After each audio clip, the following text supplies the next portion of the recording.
que não tem causa, é o Criador.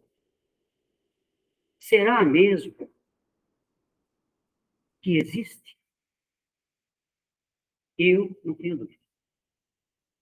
Aí vem os evolucionistas e dizem que a partir de uma explosão do Big Bang começou a se formar tudo que existe, mas foi se formando por conta própria. Cada coisa no seu lugar, átomos evoluindo, dando projetos para elétrons, e toda a formação que existe, que a gente está conhecendo por terra, foi se formando aos poucos por obra do destino. Mas será mesmo o nascimento de uma criança com uma alma trazendo algumas mazelas congênitas de nascença? Por que uma sim e outra não? Por que uma criatura adoece, vai parar numa UTI, não podendo colocar uma gota sequer na boca, porque provavelmente vai haver uma falha no órgão, no rim, por exemplo? E ela passa naquele instante estar sozinha, é ela na faculdade da vida, experimentando aquela expiação, trazida na programação do espírito. Será fortuito aquele momento só para ela refletir, sem poder buscar uma gota d'água? E a formação humana, a consciência, por onde esse Criador consegue conectar criatura e Criador. Seria tudo isso obra do destino? Não tem como acreditar. Não tem como acreditar que o sofrimento, por exemplo, de uma criança, um holocausto, como a gente já ouviu, milhares de crianças morrendo, e a gente começa a estudar nas obras espíritas sobre essa força que os nossos pais nos ensinaram, o Deus. E para que tudo pudesse ser possível, ele não deixou a criação sem manual de instrução. Ora, nós vamos lá hoje no supermercado ou numa loja e a gente compra uma máquina e ela vem com manual. Porque o Criador haveria de deixar nós sem manual. Então vieram os profetas, trazendo tudo com um pêndio de informações, antecedendo alguns que viriam, falando que viriam tais espíritos para gerar evolução na Terra. Aí vieram todas as obras, vieram Chico, veio a irmã, André Luiz, que nós conhecemos. Aí veio todos os peregrinos do passado, os sábios, os maiores sábios da antiguidade, que a gente já teve aqui.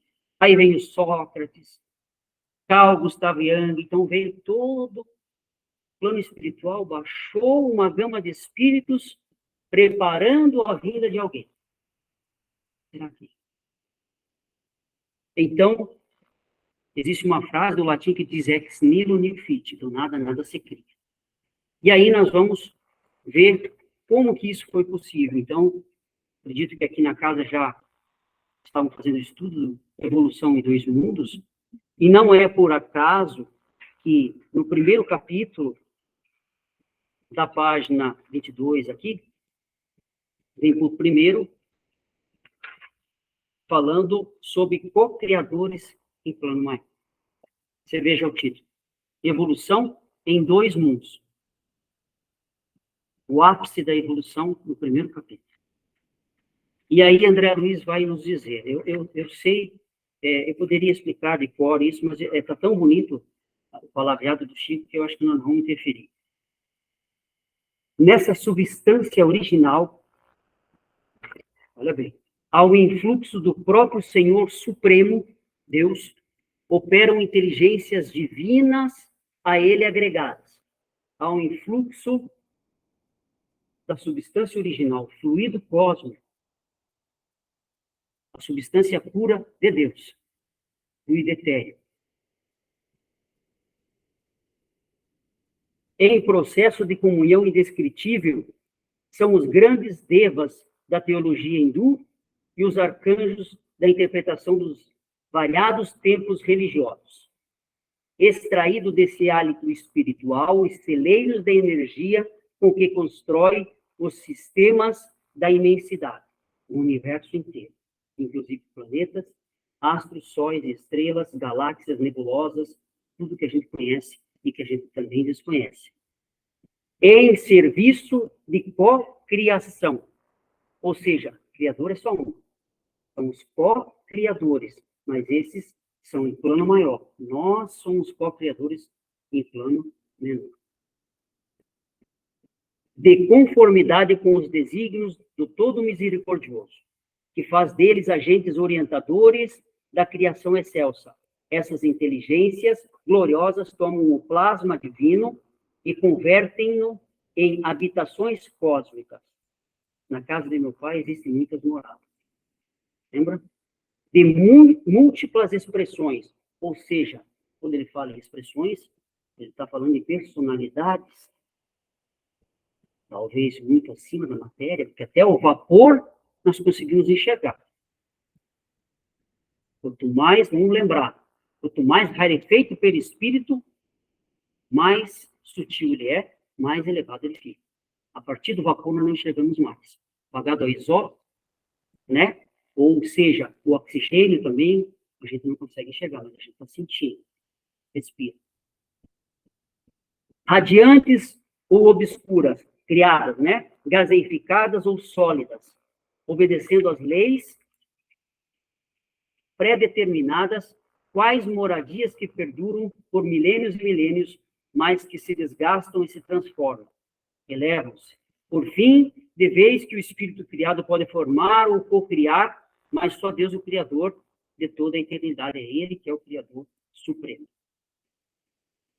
Então, a gente vai perceber que existem criaturas, como ele falou, que estão nesse grau. Então, chegou a pureza, a gente imagina, não, chegou a pureza, acabou tudo. Mas aí começa a hierarquia dos espíritos. Imagine o quanto nós temos que galgar para chegar. Nem é séculos, é bilhões de séculos. Essas criaturas estão imergidas no pensamento divino, no sentimento, estão ao lado do Pai, como diz a Revista Espírita de 1868. Ao lado do Pai estão grandes devas, estão os poderes mais celestes que a humanidade nem tem recurso para conseguir entender. Como Santo Agostinho dizia. É a mesma coisa colocar um mar, tentar colocar dentro de um copo. Não vamos conseguir. Essas criaturas, o que elas fazem? Elas captam. Então, vamos pensar assim. Nós vamos formar um mundo. Vamos pegar lá os capelinos. Lembra da Caminho da Luz? Então, esse povo vai sair daqui. Os que não quiseram se regenerar, os outros vão subir para as estações mais celestes e esses vão morar em um planeta. Mas o que vai precisar? Aí entra o co-criador em plano maior. Um dos Cristos planetários. E ele tem uma legiões de espíritos que ele comanda. Então, ele pega o melhor filósofo, ele pega o melhor químico, o melhor eletricista, o melhor, tudo que vocês imaginarem, o arquiteto, o melhor jardineiro. E eles vêm e dizem assim, para essas criaturas conseguir, porque eles têm um perispírito ainda pesado, nós vamos plantar nesse planeta uma atmosfera um pouquinho mais densa. Mas como é que eles vão respirar? Então, nós vamos pegar esse átomo e vamos transformar em algo para eles respirar. Mas como é que vai haver uma troca? Porque eles vão ter um organismo que vai aguentar até os 130 anos. É frágil.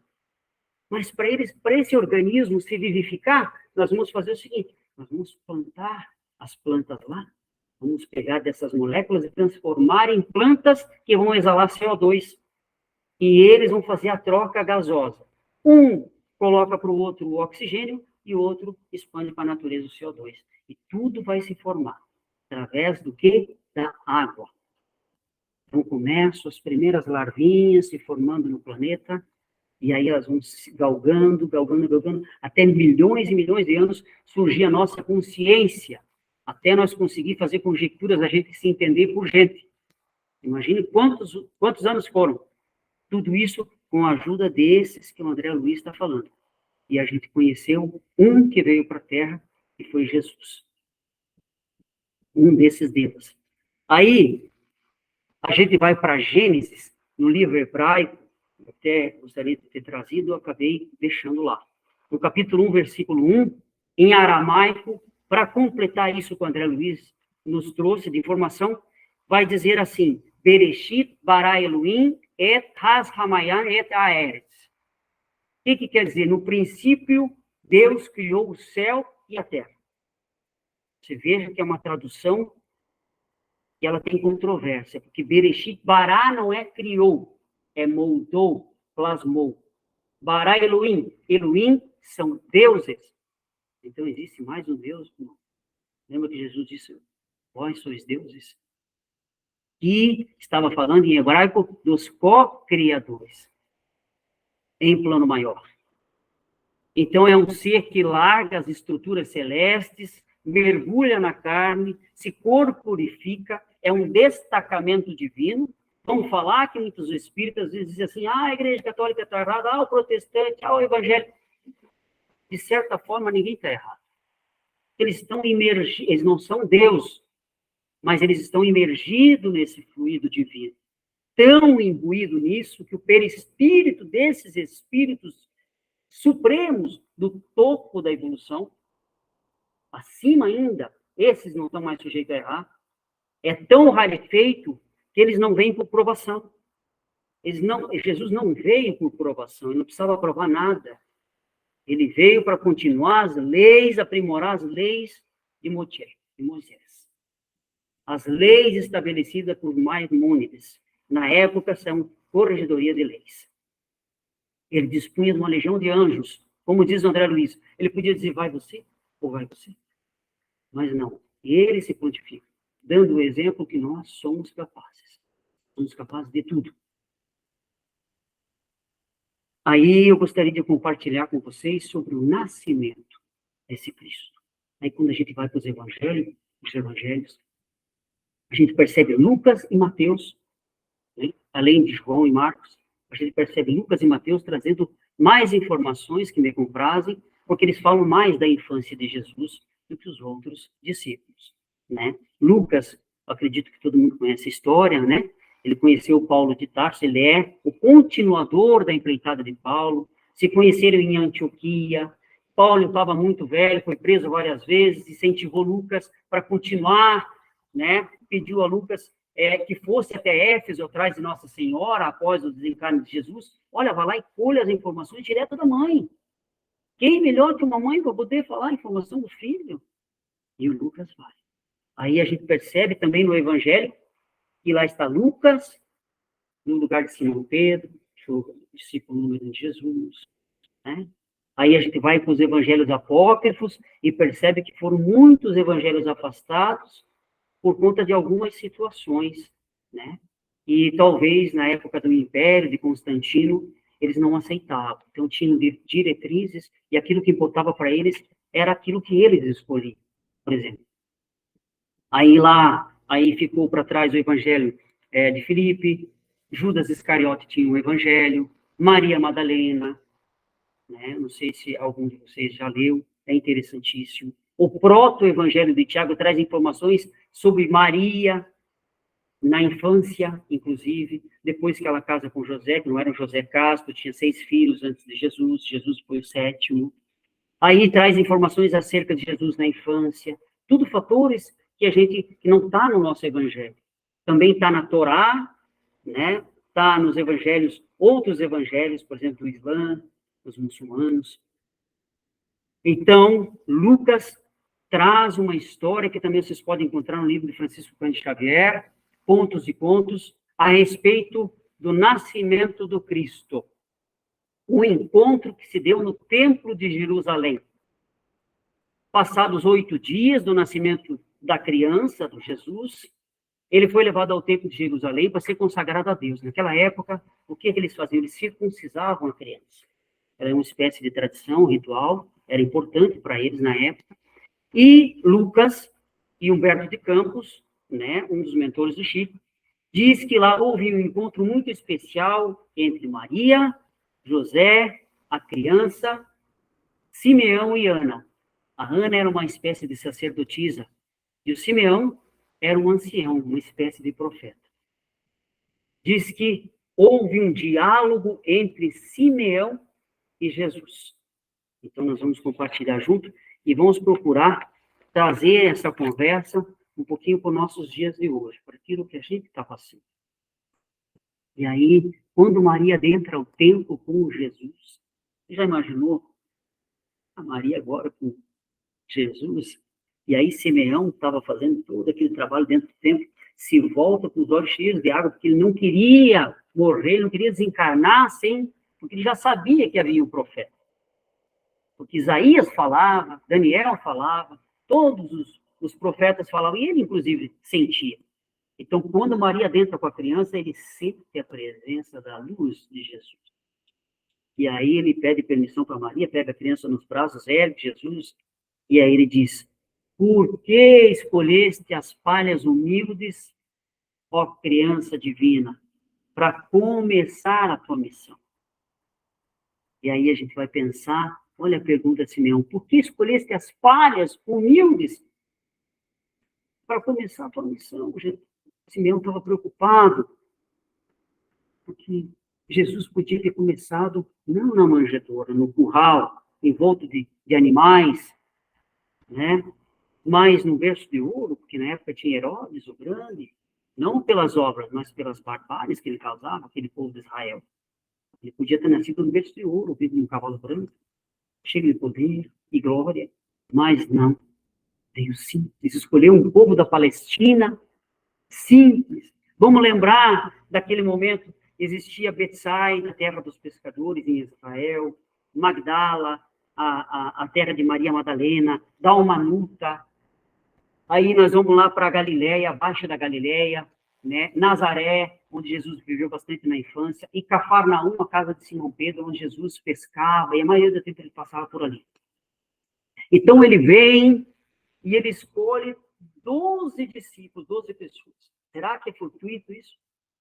Pessoas simples. Vamos lembrar que os discípulos, eles brigavam entre si. Eles se estapeavam, não era brincadeira. Não vamos achar que os discípulos eram perfeitos. Não, era assim. Simão Pedro era teimoso, era ferreiro. Tanto é que quando Jesus foi almoçar na casa dele, ele disse assim, não, minha mulher não vai sentar aqui. Era a norma deles, eram os homens que podiam, mas Jesus disse, não, deixa eu sentar aqui, eu estou pedindo você sentar. Agora as coisas vão começar a mudar. Então ele escolhe 12 pescadores. Em Cafarnaum, na Galileia, existia mais de 2.000 barcas e viviam daquilo. Escolhe 12 pescadores analfabetos, mas espiritualmente com um coração gigante. Nada foi por acaso. Aquele povo clamava, desde os 12 séculos, a partir de Moisés, era um povo sofredor, escravizado. Então eles esperavam o profeta prometido de Isaías. E quando Jesus vem, eles percebem que veio simples. E Simeão estava preocupado. Como é que você vai resolver essa parada aí? Vindo assim, o próprio Judas se preocupava para tomar as dores de Jesus. E aí ele continua, tu que has de renovar o mundo. Olha a certeza de Simeão. Sabia que ele vinha para isso, para dar uma modificação naquelas aulas. Como fará sem se associar à púrpura imperial? Olha só, imperial, púrpura imperial. Às famílias prestigiosas, aos nomes importantes e aos poderes do mundo. Que escolher as palhas? Fácil. Chega um mendigo, como chegou para Simão Pedro, ele pede para Jesus, olha, dá serviço. Nós queremos serviço, queremos trabalhar. Vem o serviço, muitas vezes a gente dá um passo para trás, né? Fica difícil. Simão Pedro fez o mesmo. Se eu quero trabalhar, bateu na porta dele 3 pessoas, um farrapo, um mendigo e um endemoniado. Tocou tudo embora a pontapé. 6 horas da tarde, no outro dia, foi pescar com Jesus. Disse assim, você me mandou serviço, homem do céu? Jesus disse, não. Pensa bem, eu te mandei serviço. Bateu na tua porta 3 pessoas. O que você fez com o serviço que você tinha na mão? Então, vamos pensar que, para nós, essa púrpura não deixa de ser o egoísmo, as nossas vaidades. Porque era mais fácil, como disse Jesus chegar no berço de ouro para ter mais. Se eu chegar de terno e gravata no local, eu vou de branco lá no hospital atender. Ô, doutor, perdoe, estou falando dessa forma, mas é assim que a gente vive. Pelas vestes. Oi, agora quando eu vou de motinho, né, uma roupa simples, calçado, uma bermuda, mais fácil Jesus chegar assim, porque ele ia poder mandar, que nem os governantes lá. Era mais simples para ele. Mas como é que ele ia conquistar aquele povo vestido que nem um mendigo, de pés descalços, ainda com um povo cheio de doença? E aí a gente traz para a gente as famílias prestigiosas. Quantas, ainda desde aquela época da Galileia, dos 500 da Galileia, quando Jesus aparece pela primeira vez, após aparecer para Madalena, foi a segunda, né? A gente vai perceber que a gente ainda vive desde aquela época. Será que nós não estávamos lá em algum momento? Será que essa púrpura imperial ainda nós conseguimos ir diluindo ela aos poucos? Nós não estamos conseguindo, mas ela ainda faz parte de nós. E não basta uma coisa só, a gente quer mais. A gente quer o belo, a gente não quer o essencial. Então, você veja, Simeão traz sobre as famílias prestigiosas, querendo dizer para nós os desafios que a gente passa aqui na Terra. Como que um Jesus desse iria conseguir o alicerce de uma família daquela imperial? Será que nós conseguimos chegar hoje? É fácil você entrar em contato? É difícil entrar em contato com o prefeito, imagina com o governador, imagina com o presidente. Nós não temos, muitas vezes, o toque para chegar lá. Então, as famílias prestigiosas, muitas vezes, há um corrompimento. O que eu quero dizer? Às vezes, eu preciso oferecer algo a mais para que eles vejam que eu tenho poder para a gente conseguir isso. É o que Simeão estava pensando, mas ele sabia que Jesus venceria. Ele tinha que pedir, tinha que colocar para fora aquilo tudo. E quantas vezes a gente se corrompe? Chegar alguém, muitas vezes, mudar os dirigentes da casa, e às vezes você pega uma pessoa um pouco desequilibrada, ou no trabalho, não vamos só falar da parte que nos toca, mas no trabalho, em qualquer local, numa casa, você não tem o apoio, a evangelização do pai e da mãe, ou no trabalho de uma pessoa que seja mais firme, que está ali, tende a ficar mais instável. E essa instabilidade, ela se irradia. Então, Simeão está preocupado. Aí a gente vai pensar também sobre as famílias prestigiosas, algo que eu venho presenciando, que eu havia falado antes, sobre aquilo que a gente materializa. E vamos pensar vamos pensar assim, eu quero uma casa, mas se daqui a pouco eu aumentar muito essa casa, eu vou ter mais necessidades com ela. A hora que eu tiver que pintar, a hora que eu tiver que dar manutenção, eu quero um carro mais simples, mas se eu tiver uma BMW, por exemplo, o seguro vai ser muito mais caro. Vai chegar esse momento que eu vou ter que dar conta do recado, né? A gente vai hoje perceber nas escolas, como eu havia falado, né, uma imposição dogmática mais do que essencial para os nossos recém-chegados do plano espiritual, vamos dizer assim, né? Graças a Deus que a consciência não nasceu hoje.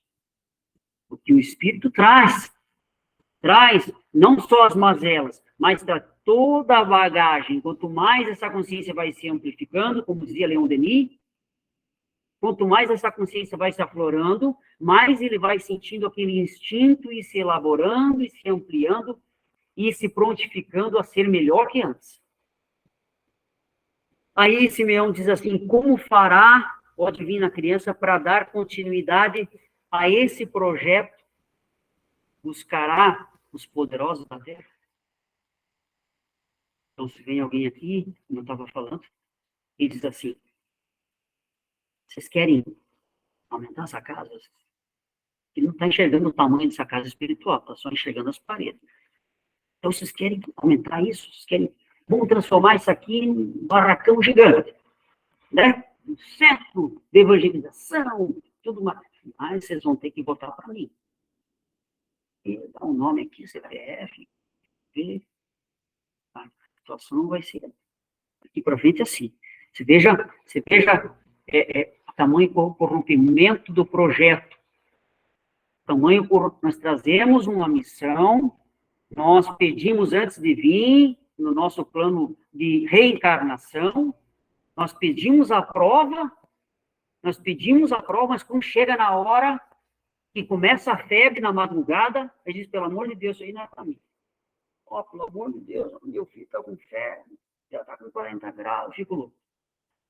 A gente não vê a realidade por trás dos bastidores. A gente não vê a homeopatia divina chegando, limpando aquelas feridas do perispírito. É um reset na alma que vai se esclarecendo, a febre, as doenças causais por nós mesmos. Então, existe o que é da provação, 3 causas. Vamos contar. Provação, expiação, missão. Vamos começar pela última. A missão não está no nosso alcance. E eu acredito que aí, eu, pelo menos, não cheguei até o Chico. Tá deitada aí para nós. É um missionário, né? Mas vamos falar de Emmanuel. Então, Jesus nem se fala. Então, tá um pouco fora da minha alçada. Aí nós vamos para a aprovação. Nem sempre a aprovação vem com a programação do espírito. Essa aprovação, muitas vezes, pode ser ocasionada por circunstâncias do meio externo. Vamos dizer que se eu vivo num local, num país que está desorientado, se alguns governantes vieram para ajudar, professores vieram para ensinar, a servente veio para servir, o jardineiro veio para florir, e nenhum desses me propõe algo assim, eu posso estar sofrendo. Vai nascer uma criança no Haiti e vai passar fome. Então, essas são circunstâncias de prova, não são só coisas que o Espírito traz. Aí a expiação, sim. A expiação está imbuída no perispírito. São mazelas que conectam carne e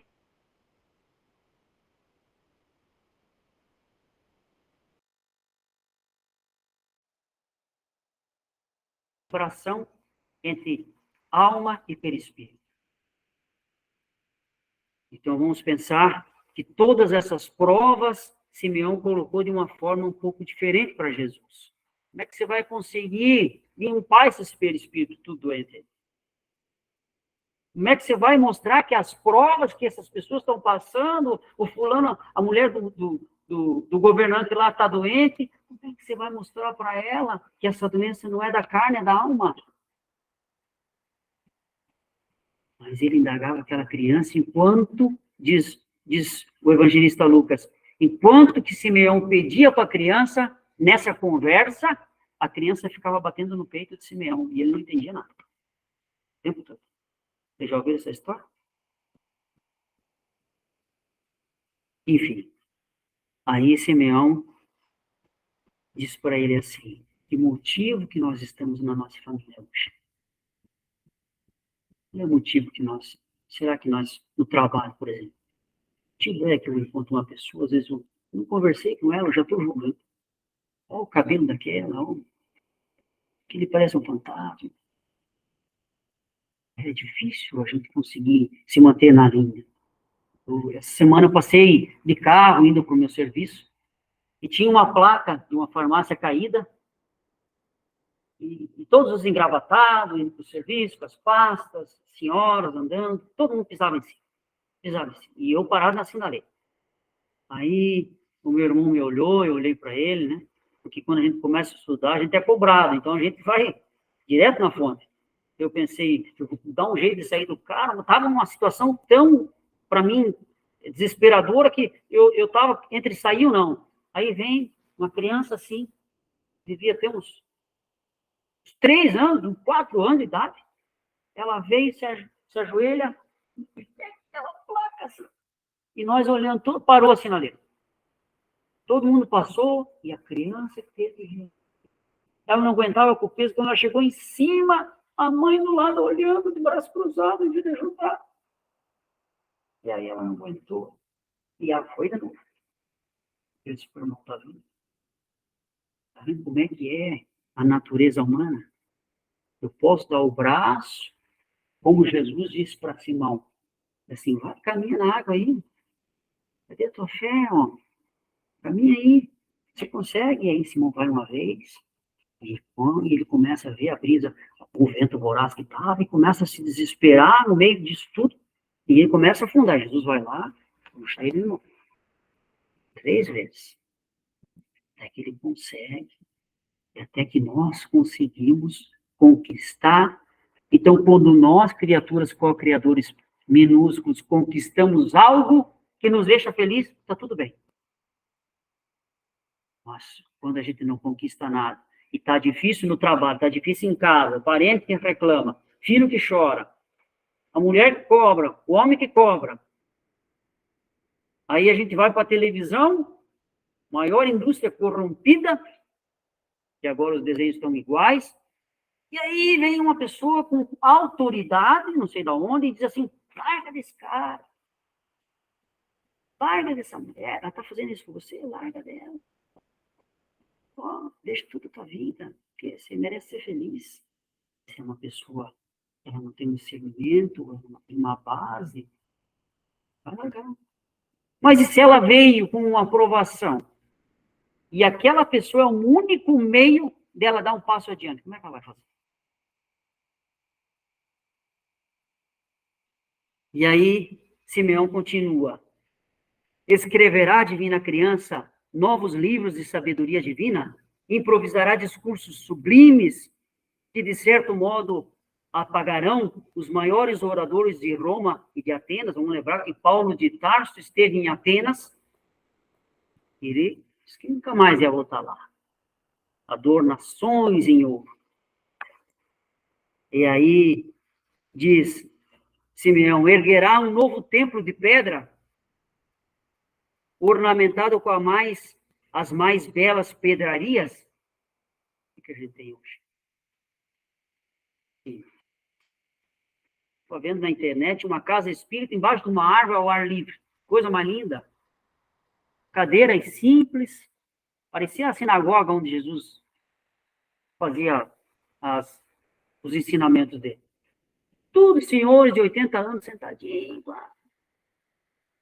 Eu vi isso no inverno. Uma brisa assim, e eles todos sentados, uns de bonezinho, outro de chapéu. Cada um do evangelho lá, folhando. E aí a gente vai hoje ver as pedrarias, a gente vê a princesa Helena chegar lá, na Via Dolorosa é onde que Jesus passou o caminho com a cruz, e ela chega lá e diz assim, não foi aqui, foi lá, eu quero que seja lá. Aí eles mudam o trajeto. Não, Jesus, passou por aqui. Deixa eu andar mais um pouquinho.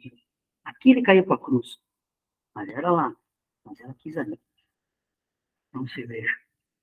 E tu vai se modificando por ego do céu. É a púrpura modificando o cenário divino. Então, a gente vai lá hoje para Israel, por exemplo, você vai enxergar lojas, e nem Florianópolis tem, com marcas consagradas. Lojas, vamos lembrar dos vendilhões, porque não estavam lá vendendo ornamentos, que Jesus chegou e derrubou todas as barracas, né? E aí ele começou por ali o caos antes de entrar em Jerusalém, né? Que foi a última semana que Jesus vai para Jerusalém. Ele deixa lá, vai para o Monte das Oliveiras, reúne o povo dele, vai lá para o Monte Tabor, leva Pedro, Tiago e João, se transfigura em luz, mostra que a alma existia, entra em contato com Elias e com Moisés, volta, vai para a caverna, reúne o povo, abre Isaías e mostra que o profeta Isaías estava falando dele. E aí vai lá para Jerusalém e diz assim, o filho do homem vai morrer. Não, disse Simão Pedro, não, eu vou estar do teu lado, não, você vai me trair 3 vezes. E aí começa. Entra no jumento, e aí os caras já ficam tudo assim, os senhores do templo. Esse cara no jumento, Isaías diz que quem trairia no jumento era só o Messias, quem que é esse farrapo aí? E aí ele já começa a mostrar o Messias. Eles não aceitam e crucificam. Vendo? É o Criador. Então, Simeão agradece, entrega a criança para Maria, com os olhos úmidos, se despede e diz assim, despede em paz agora o teu servo, Senhor, porque os meus olhos já viram a tua salvação, acrescentando luz para iluminar as nações em glória de teu povo Israel. A criança continuou batendo no peito, entregou a criança para Maria, e daí ele já estava pronto para desencarnar, porque só queria conhecer o mestre. Naquelas instantes já está muito velho, desencarna, vai para o mundo dos espíritos, e lá ele recebe informação. Ele diz assim, mas foi uma conversa mesmo, porque não vi nada, né? Mas aí chega um espírito para ele, um dos arcanjos diz assim, aquela criança batendo no teu peito, estava te respondendo. Queria dizer que vinha Jesus representar o Supremo Senhor no coração das criaturas. Você veja a interpretação da palavra, mas transpassava toda aquela luz em informações que Simeão na hora não compreende, depois sim. Aí a gente vai para o coração dos evangelhos. Os apócrifos, os afastados da Bíblia, os canônicos, que é os que a gente tem, os espíritas, os protestantes, todos os livros, os maiores sábios da antiguidade dos agora. E o que traz no fulcro, no centro desses evangelhos? Fala sobre adquirir, fala sobre evangelizar para ser melhor, em ter, em conseguir. Não. Fala sobre o coração. Fala sobre o ato de ser melhor. Fala sobre aquilo que nós temos que fazer. Vamos lembrar que em Cafarnaum, Jesus promoveu curas. Por que todos os que Jesus curava passavam um tempinho morrendo? Veja bem, Jesus o dia inteiro no sábado curando e à noite. Aí colocaram o ancenias, o leproso, Jesus curou. Veio a mulher cega, Jesus curou. E veio o paralítico, Jesus curou. 6 horas da tarde estava Jesus sentado, triste, chorando. Mas Jesus chora, sem chorar. Pedro chega para Jesus e diz assim, mas mestre, você curou o dia inteiro? Como é que você está chorando? Você curou o dia inteiro, todas as tuas curas eu presenciei, foi maravilhoso, estão tudo fora lá. Jesus, Simão, você sabe onde é que está o leproso que eu curei? Está lá no bordel. Mostrando o corpo sem nada. Sem nenhuma ferida. Sabe onde é que está a mulher cega? Dizendo assim, ó, antes você não enxergava, agora eu estou enxergando tudo. Agora eu vou me vingar de cada um daqueles que fizeram contra mim. E sabe onde é que está o paralítico? Está que nem um andarilho roubando nas ruas. Você veja aí a balança da gratidão e da ingratidão. São duas balanças. Uma, a gente transfere aquele instinto ainda imaturo. E isso se irradia à nossa volta. Muitas vezes a gente diz, como é que essa pessoa está me olhando todo? Mas eu estou vibrando todo. Eu posso ir num lugar, levar luz, eu posso ir num lugar, levar desespero, ansiedade, e isso vai bater e voltar, rebota esse efeito. Tudo é um efeito que gira. Vocês reparem que a felicidade não é um dom exterior.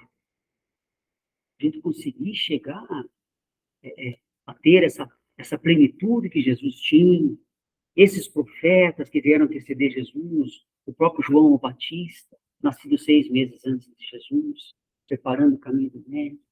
Eles tinham discernimento dessa parte que tocava a eles, que era, tinha que progredir. E olha que Jesus veio numa época com muito menos recursos. Vocês têm filho em casa? Já passaram o paninho na testa quando estava com febre, assim? Passaram a noite inteira sentado lá, morrendo de sono, mas passando a mão no gelo, torcendo, vamos lá. Colocando alquinho debaixo do sovaco, baixar a temperatura. Será que São provas das circunstâncias nossas ou desses que nós tivemos a missão desde lá de cima de vir para cá e ajudar eles a galgar cada vez mais degraus junto com nós. Vamos pensar que para a gente fazer um campo de força à nossa volta, uma oração para que ela seja concluída, como dizia Emmanuel, nós precisamos estar presentes na solidão. Essa solidão, ela não é uma solidão física, ela é uma solidão íntima. É a solidão dos cimos, que ele diz. Por isso que Jesus dizia, retira-te daqui e vai para cima da montanha orar. Deixa a tua família. Ele não queria dizer deixa a tua família, mas queria dizer se recolhe. Para mim conseguir sentir todas essas vibrações, aquilo que Jesus se propunha, aquilo que Simeão se preocupava, que poderia ser realizado, achei ao recolhimento íntimo. O religar, a ligação ato para haver uma ação. Só movimenta partículas de dentro para fora. Nós temos que ter a plena certeza de que o universo não está aqui por acaso, ele está por nossa causa. Não somos nós que estamos por causa do universo. Já pensou? Por isso que Deus diz a imagem e semelhança. Porque tudo que for construído está em prol do Espírito. Você veja que arte divina,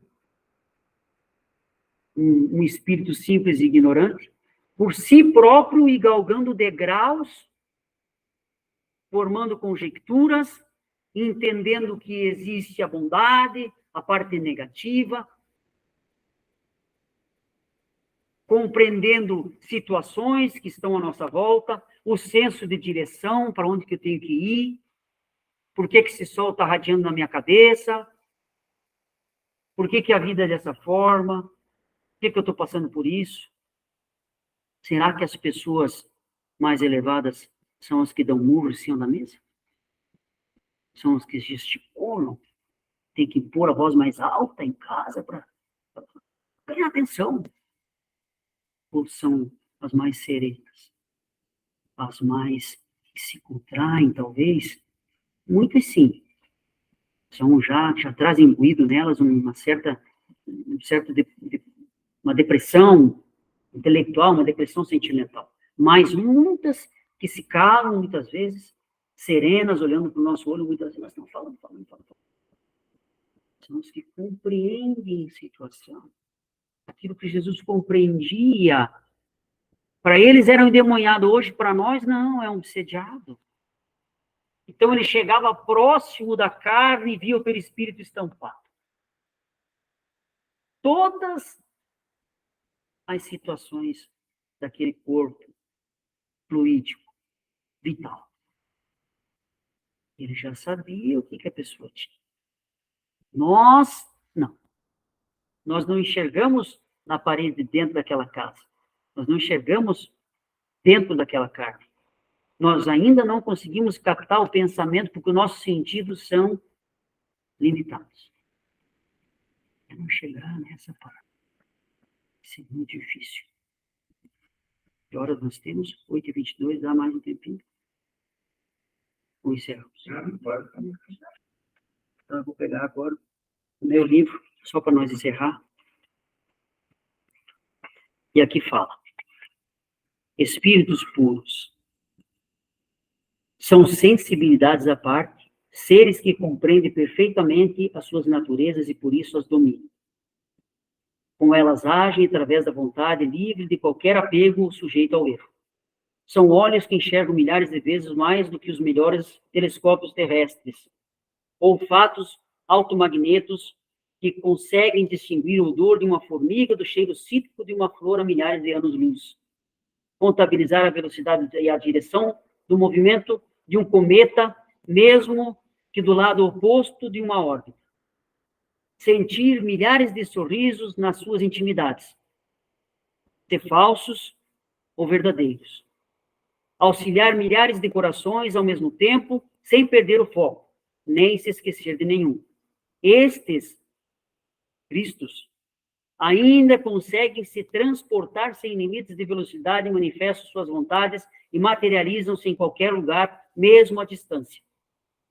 Sem estar no local, ainda deslocam-se com a correnteza e a leveza do vento. Livres, não importa onde queiram ir.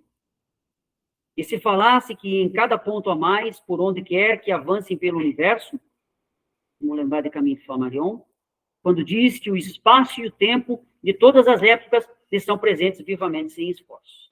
Quer dizer que tudo que nós fizemos, nada se apagará. Pode haver algo novo. Como o Chico dizia, você pode renovar o algo, mas nada do que é feito vai ser apagado. Nada. Nem um passo na lama, nem um tapa na cara, nem uma palavra de desconforto, nem uma negligência dentro de uma casa espírita ou em qualquer crença religiosa. Então, com isso eu encerro, quero agradecer a paciência de vocês. E vamos fazer a oração final. Quer fazer por nós?